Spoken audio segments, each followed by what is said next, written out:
creators of Nessus, the world's best vulnerability scanner. Jumpstart your security program today and evaluate Security Center CV, the continuous monitoring solution. For more information, visit them on the web at tenable.com. ProXPN is the leading VPN service offering free accounts, excellent premium features, and an outstanding commitment to privacy and security online. Use the discount code WEEKLY and save 50% off for life. NetSparker, the developers of desktop and cloud-based web application security scanners that enable you to automatically identify vulnerabilities in your web applications and web services. NetSparker scanners employ a unique and dead-accurate vulnerability scanning engine that automatically verifies vulnerabilities with a proof of concept. For more information, visit them on the web at netsparker.com or email them at contact@netsparker.com. Welcome back, everyone, to Security Weekly. And for some reason, my stories are not in the wiki. So, Larry, over to you. I see him there. Whoa. Yeah, those are last week's. What? Yeah. Oh, no, wait. No. No, they're this week's. I needed to refresh. That was weird. I saw last week's stories in there. That was weird. Someone hacked my phone pad. Oh. I'm using my phone pad to read the stories. Well, that's interesting because it was different. Because oh no.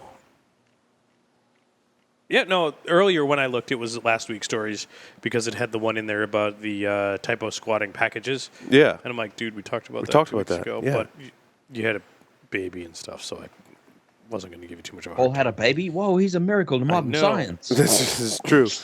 Asus UEFI update, physical memory read write. This is a huge technical deep dive. Yep. I don't know if you saw the story. I did not, Oh my but God. I did see the one that you put from last week, which was against Asus stuff as Yeah, well. this and I is was like the whole details behind it. So I just wanted to encourage our readers, follow on listeners to go read that because it's awesome. Verizon patches a serious email. You know the questions I always ask, right? So where does that fall? So we want people to go read it in terms of priority in the enterprise. If you have Asus hardware, you should fix that because essentially it means that malware can be stealthy and evade the operating system. So this is pretty. So if you have that, it's pretty high priority. It is pretty high priority. Stuff. Yeah, like you'll have computers owned and you won't know it, kind of thing. Oof. Yeah. Verizon, this is not so much an enterprise story. Like if you have Verizon as your internet provider and you're using their email, which is probably about 0% of our listeners, but probably many of our friends and family and maybe some of our coworkers that are in technology, if you're using that, it's really bad because a flaw in their API. So it confirmed a serious vulnerability. Any user with a valid Verizon account can arbitrarily set the forwarding address on behalf of another user. So essentially, anyone can read anyone's email that has a Verizon account, which I'm sure isn't very hard to obtain if you have Verizon. You have a Verizon email account, whether you like it or not. In the never say that could never happen category, right? Yeah, well, this is the API. So they analyzed the mobile app and realized that they could enact API calls and read other people's email, or forward and set the forwarding address for someone else's email. So I mean, what's the recommend? Is it use Gmail? Is that the security recommendation here? If you're going to use an email outside of the one that's provided to you from the place that you work, I don't think it's necessarily use Gmail. It's go out and find an email provider that you're satisfied with. Gmail is obviously a 800-pound gorilla on the block, and certainly would be a relatively good recommendation. Security-wise, though, Google Gmail and Google Apps for Business pretty good. Yeah, I heard Hillary Clinton. Except their server. If you're Hillary Clinton, you use BlackBerry. You have your own BlackBerry server. Yeah, I mean, a lot of us will have our own email servers. Absolutely. That's fine too. Absolutely. You have to maintain that, obviously. I found out mine was down the other day because my ESX server took a dump. Well, the other thing too is with Google. I'm going to go out on a limb, and Google has turned on this codeless tap factor authentication. Essentially, if someone logs in from another system, it says, "Oh, well, like, is this you?" And you say yes, kind of thing. Is Google really the leader in security for email in some of these services? In the fact that you can do some ways, but remember, they're trying to lock other people out, so that they're the only ones that have your private data that they can sell. This is true. Okay. Remember, it's free. You cynic. It's your product. And the other problem with Google is that because so many people won't unsubscribe from things that they signed up to, if you don't want to miss stuff, you've got to dig through your spam bucket. And Google doesn't dump things that are 100% spam. And so you have to wade through your spam bucket or you lose things. If you're public facing, if you're somebody that needs to respond to public stuff, you end up wading through your spam bucket because they put things there that don't belong there. To back up your story, Jack, there was a 5-figure contract in my spam bucket. Yep. An opportunity that they used some other mechanism to contact me and said, hey, we contacted you a couple of weeks ago, went in my spam bucket, there it was, and it turned out to be a 5-figure. I mean, you guys are all do business, right? Yeah. That's bad, right? Anything that looks like mass mailing is more and more likely to end up in spam. Yeah. A lot of the B-sides, Las Vegas, you've been accepted to speak. Notices went into spam buckets, depending on who your carrier. A lot of people had to go there. That's a great point. But as far as the authentication goes, I feel like authentication-wise, they're the leader right now. I enabled two-factor authentication to the max, and I tell you what, I'm pretty impressed. Yeah, the two-factor is fairly reliable. If you enable it, that's the thing. Yeah. But the thing is, I think you were talking about, when you have new logins from new places, they're like, hey, this seems odd. Or my God. Or if something really looks ugly, they'll tell you, hey, you're under attack, or you appear to be. More importantly, so I travel a lot, and whenever I fire up my personal laptop and my email client fires up from some other location other than home, it says, someone has your password. I'm like, yeah, me. But that's good. And we were experimenting with Pigeon so that I can communicate with the production guys over Google Talk, which is just Jabber. Yeah. We actually had to go into our Google account settings and say, like, dumb down let them use stupid encryption to do that, which felt uncomfortable. But the fact that the more secure option is on by default was somewhat comforting. Now, of course, they're also, if you're into conspiracy theories, it's like trying to get Outlook to work with Gmail. And if you're on a Mac using Outlook, you're already suffering. And when you try to do it with Gmail, you just... I use Postbox for my email. Now, how does Postbox... Google Sorry, Carlos. Go ahead, Carlos. And it is because Google initially, they start out, hey, we're going to support open standards. This is the way we want to go. Once they get to a certain size, they go like, oh, we have to move away from the open standard, or we have to do a pull on Microsoft, and we're going to modify this open standard protocol to be more useful. We're going to expand and add more features. And that's what they did with IMAP. That's what they're doing with Gtalk, where they already said we're killing Jabber at one point or another. It's going away, and you have to use Hangout, and it's going to be its own protocol itself, owned by us, and no, we're not sharing the specs on it. And so it is something that you have to consider when you invest into Google as your infrastructure. Once they get that market share, they tend to shift away from the open. Yep, the first one's free. Yeah, absolutely. Yeah. So, Paul, how does Postbox work with Google two-factor authentication? So you have to create an application trust in your Google account and say trust that application. Then it gives you a separate randomly generated password that's like 16 characters, and you give that to Postbox, and then it's off to the races. Gotcha. So you can do the same thing with like Thunderbird or something. It's kind of a pain in the butt because all your devices you have to do some level. Now, like when I set up my new tablet, it wasn't as painful. It said, yeah, you can use the Google Gmail app. You just need to give me your username, your password, and go into Google Authenticator on my phone and enter the code, and then my tablet is good to go. With Adium, to do Gtalk, I had to download the beta, which you have to request a token, which I'm finding I have to re-request every once in a while, which It's actually not that bad. I click on it and I go get the token and I put it. Adium. It's fine. I feel like my Google account has a lot more security now, so I'll deal with a little bit of that pain to get that extra security. If you use a lot of Google things and generate, Google's not the only one, but they're the one most people see, and you generate those one-time tokens. You know, the one that enables Blogger, the one that enables Open Live Writer, the one that enables your mail client. Mm-hmm. It's worth, like, the next time one of them hangs, go down that list and make sure you still want those to have them. Yeah. Same thing with Twitter and Facebook too. You know, the authenticated apps. It's the same thing. Right. Twitter. It's like, when did I authenticate that? Yeah. It's like YouTube. I just put it out there. YouTube is the one wonky one, and then it's a Google-owned company, right? But we have a custom app that we wrote. We had to register with not with YouTube. We had to register with Facebook. We had to register to do the Facebook API. We had to register as an application, which was interesting to see that work. But the way that YouTube handles API and tokenization is freaking weird.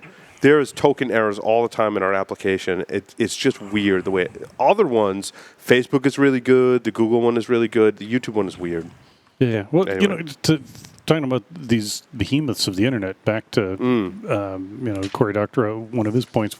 It's kind of like when you're dealing with these people, you start being tied more and more to the monsters of the internet, and it's sort of the digital equivalent of being Walmarted, right? Yes. You end up focusing your business on this one giant customer you've got, and or you as the customer go there, and then you need weird stuff, and all the little hardware stores that had the cool stuff, and people that actually could, like, thread pipes and plumbing without the difference is with notes. It's kind of like Walmart, except with the Google Walmart example, I have chip and pin with Walmart. You're chip and sig. Chip and sig with Walmart. Chip and sig with Walmart, right? WordPress patched 24 flaws, including cross-site scripting and many other. Imagine that. The nice part, now it's interesting, we talk about firmware updating, and I mentioned Ring is one of the technologies I'm experimenting with, has that automatic firmware updating. Cory Doctorow actually mentioned it and said automatic updating is great. Verifying the binary, having that canary is great. That all ties, I think, into a fantastic security model for a company. WordPress now will automatically update. In fact, a lot of our web properties just automatically updated. You know, and if stuff breaks, okay, we'll fix. Rather than spend the time planning for an upgrade, I'd rather we're going to apply it automatically, and we're going to fix the shit that breaks. You know, and not every business can run like that. I totally get it, but that's one road that you can go down, and it's not always that bumpy. So sometimes it is, but and sometimes finding time to fix failure is less convenient.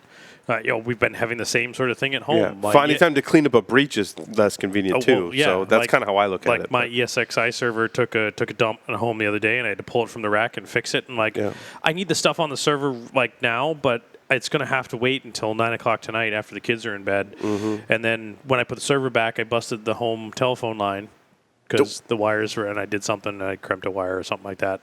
And then that was a day later, and I didn't know the home phone wasn't working. Yeah, I know. I have a home phone.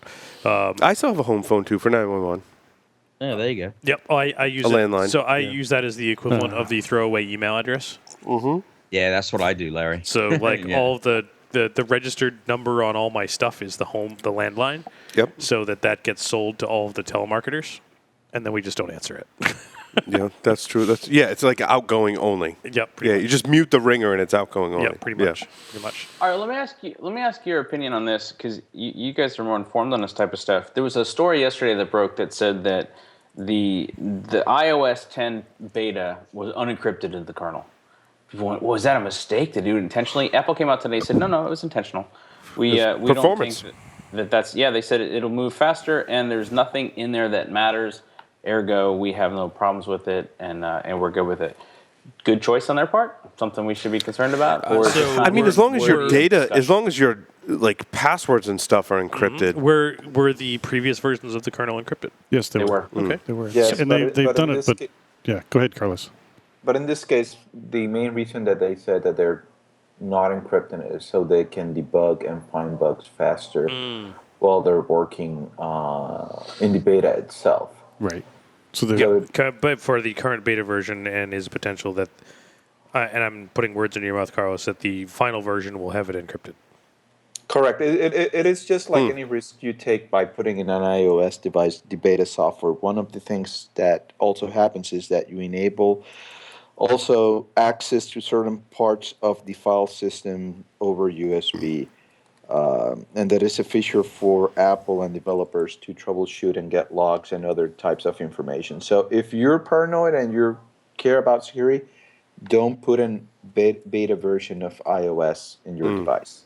You're actually exposing additional APIs, additional interfaces to get a regular developer and Apple itself can get access to that data since they want it that way so they can troubleshoot it before they actually come up with their general release. If you care about security, you probably don't want to run an airport from Apple, though. Apparently it was 9 months to fix a remote attack that may be able to cause arbitrary code execution because of memory corruption issue in DNS parsing. That's the only information that we got. And again, it took them 9 months to fix it. Is that acceptable? I don't.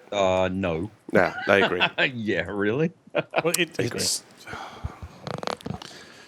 if we compare it to the pick your commodity brand wireless crap that never, ever, ever, ever gets updated. That never gets updated. It's probably better. No, that's a good point, better. Jack.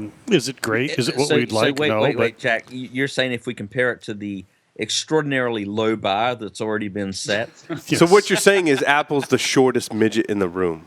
Whoa. Damn. I saw that movie. Was that the... No, I mean... So, and speaking of shortest midgets in the room, I hear that Emoji on iOS 10 is going to be 4 times larger.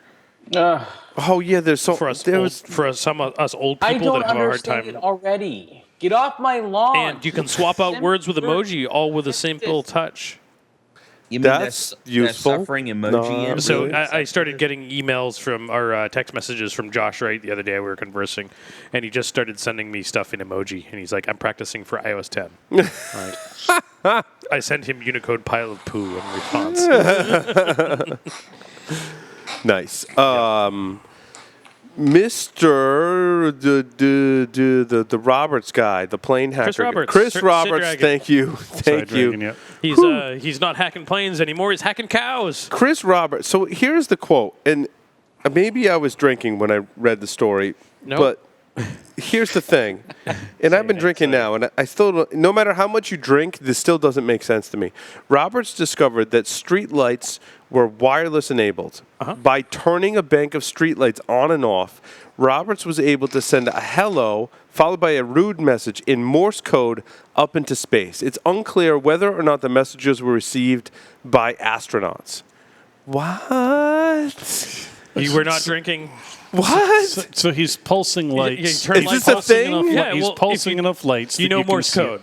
Yeah. Short, long, dit-da, dit-da. So wait, the theory is that I pulse enough streetlights in a large enough in area large that enough they can be seen area from space. that they're all seen at once and Yep. they can be seen at space by astronauts. Yep. Wait. I have a slight problem with that story. And my slight problem is, and you guys are all going to probably tell me I'm wrong, is that I thought that for some time, and maybe this is a U.S. thing only, that we were deliberately trying to shield streetlights from too much upper atmosphere reflection. In other words, we're trying to control light pollution. I don't know. It sounds like Well, there's like a cover over the top of the street. But think about all of the old lights that also haven't there been is upgraded yet. Right. There This is is a a lot of problem we talked reflected about light. before. This There's is a just lot of reflected this light. is just ridiculous concept. Nobody was looking out the window. Nobody saw it. I'm sure. I mean, this sounds. Absolutely, it's very sensational, but it's entirely possible. Well, it's side dragging. He also What he did, right? He went through flew all the of this streetlight effort. sideways. He went through all of this effort, and Ron Weasley could have just done it with his Deluminator. Sideways. So, but wait. He also said that he can hack into the milking machines for cows. Yep. Which I think is more interesting. Something about No PG-13, no farmyard anecdotes, Nope. Something about sucking on the teat of Nope. something. No, I don't know. Using There's a sucking on the teat joke in there somewhere. Sucking on the teat with PC Anywhere. Well, since modern dairy farms are factories, Yeah, they have things are interconnected. right. You know, the inventory management is managed. The production per cattle is monitored. They watch, you know, when production falls off, the hamburger, right? You know, so it's all monitored and it's all Wait, so the networked. end result is we get more beef? Well, This you get could be- hamburger because dairy cattle don't make good steaks. Dairy cattle, you gotta is beef. You got to grind it up. Yeah. It's summertime and it's almost 4th of July, so it's time for hamburgers. But Fire up the barbecue. they're network devices that, as soon as they're networked, somehow they get on the internet, or you can get to them because sooner or later everything is on the internet. And seed sewing machines. The cow that you know is networked via a teat-sucking device. Yeah, well, The cow that you have come to know and enjoy as a hamburger. we didn't get into it. But Corey, In Joff's home country, it's sheep. yeah, well, I was And up. Joff in, is the teats. Never mind. I was just. It's I not was a in- machine. Stop. Well, Joff is kind of like a machine. You know. I was in Scotland a few weeks ago, and it's spring in Scotland, and so I'm like, look. When all the men's fancies turns to sheep. Was it? They're running them into the water over the cliff? But you it's gotta hold 'em that against it's the that cliff time so of year when sheep are romancing because there are all sorts of sheep with red and blue dots or stripes on them. But that's it's good. It's scenic. You know, and It's scenic. Look, it's good and look scenic. at this. They have American sheep on the hills in the Highlands of Scotland. They're red, white, and blue. No, they were just. You drank too much scotch while you were in Scotland. It was amazing. I would drink too much scotch. I told you before. We had 5 days of warmth and sunshine in Scotland. I thought it was Wow. at DEF CON. All the natives would come out, look up at the sky, see the sun. They'd be afraid of it. Run back inside. The Day Star. I won't even pretend to God. do a Scottish accent, but I'm going back inside with my That was more Swedish than Scottish. And there goes all of our Scottish listeners. all two of them. No, I'm sure that's Come on over to the UK and throw stuff at me in a couple weeks. There you go. Or not. Or not. But bring scotch. 'cause that's it. Scotch. So Mark Zuckerberg apparently this was actually a story, Jack. Don't play it down. This is an important news story that Mark Zuckerberg, of course, the founder and CEO of Facebook, is, in fact, on the internet that has a picture of him promoting the 500 millionth user of Instagram. And in the background, an observant internet user observed that there was tape over the camera on his laptop, and this is big news. Mark Zuckerberg is concerned about privacy. It probably wasn't even his laptop. It was a staged photo. Yeah, it was the Hey, let me see your hypocrisy of that. laptop. I need this over here.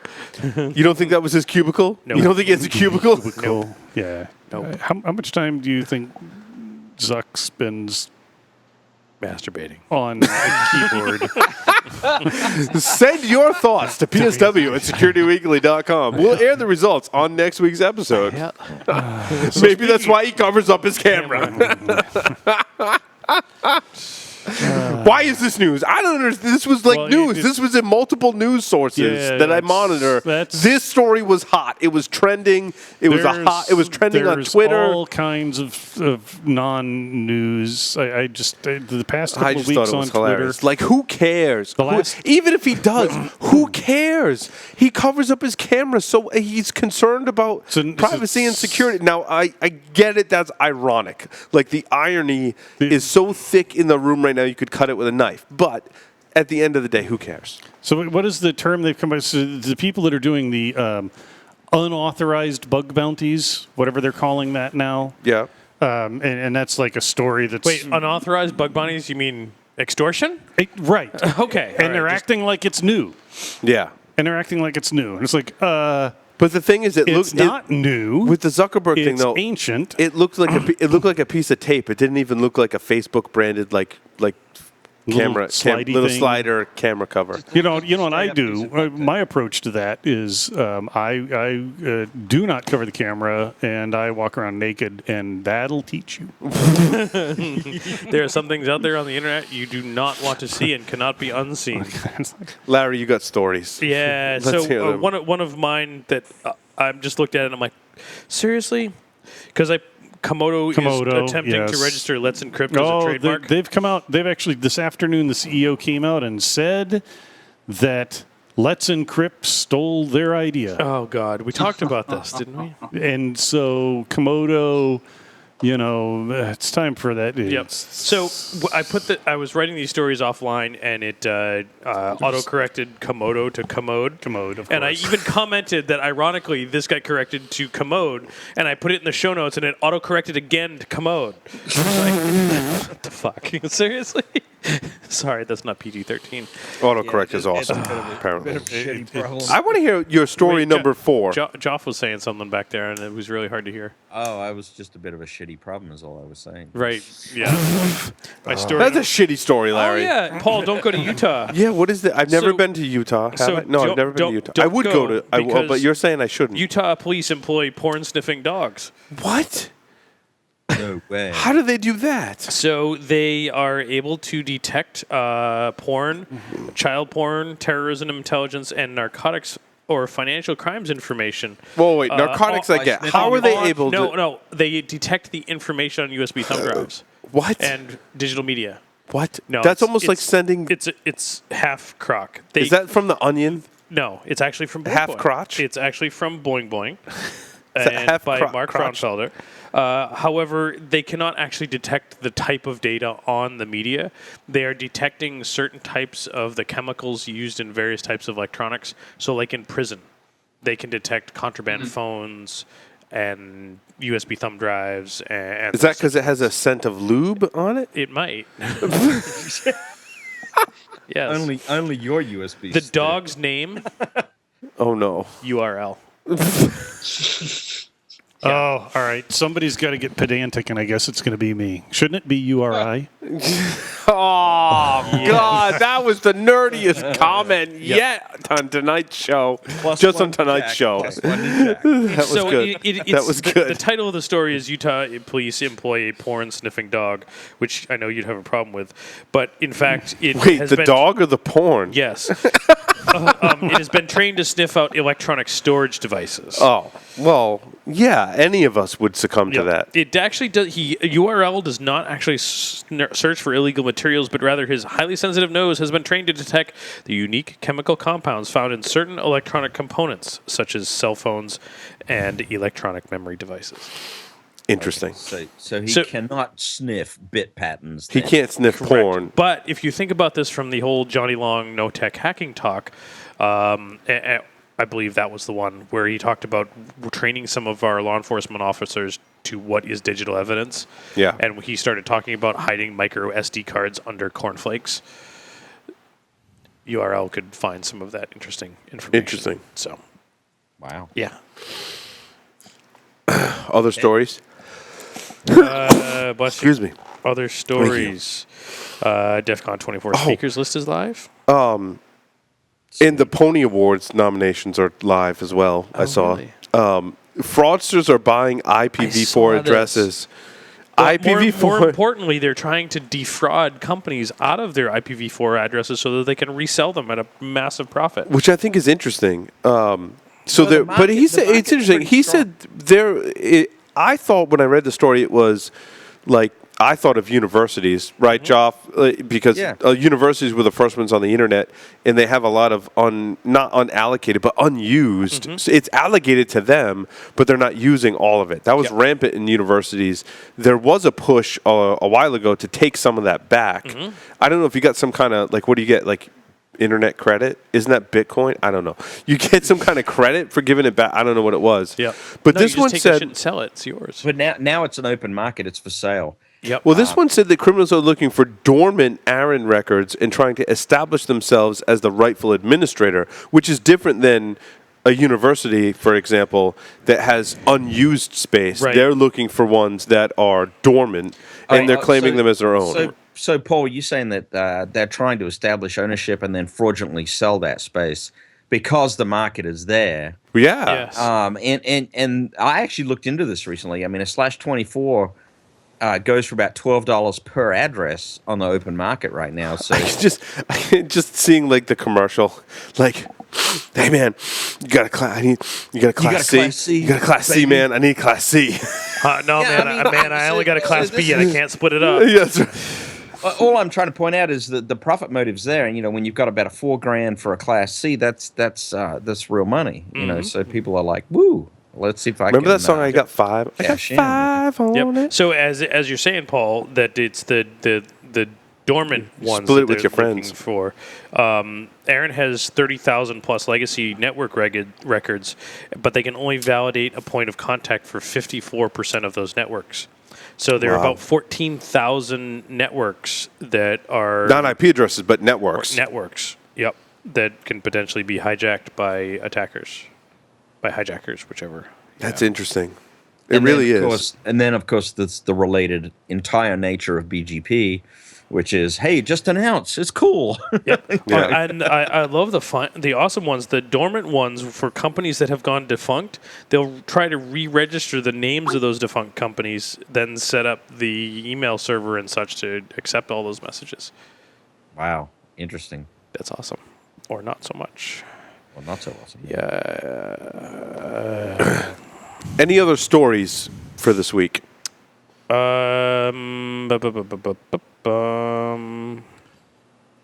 T-Mobile. Oh, speaking of data breaches, Jack, you'll love this one. So a T-Mobile rep in the Czech Republic, is that where it was? Yeah, in the Czech Republic, sold 1.5 million records. Ooh. Man, I better check this. There was no word on how a single staffer could have accessed 1.5 million records and been able to siphon it off to the masses. And my thing was, dear IT, don't ever say, that would never happen, because it happens. Oh, that was kind of an interesting story. Wow. So that concludes our stories for this week. Thanks, That it everyone, does. for tuning in. Again, please go to securityweekly.com/FSCK Cancer. Support our cause and donate to my good friend and someone that many of us on the show knew, certainly heard about over the years. I know that you probably didn't know Jen, probably heard me talking about her. So please do that. And thank you to Corey Doctorow. Awesome interview. Rick Farina coming on talking about the PwnPad 4. Get yours today at ponyexpress.com. All of our co-hosts on via Skype and in studio. Thank you very much, and we'll see everyone on the next episode of Security Weekly. Thanks, everyone, for watching. Larry, take us out. Over and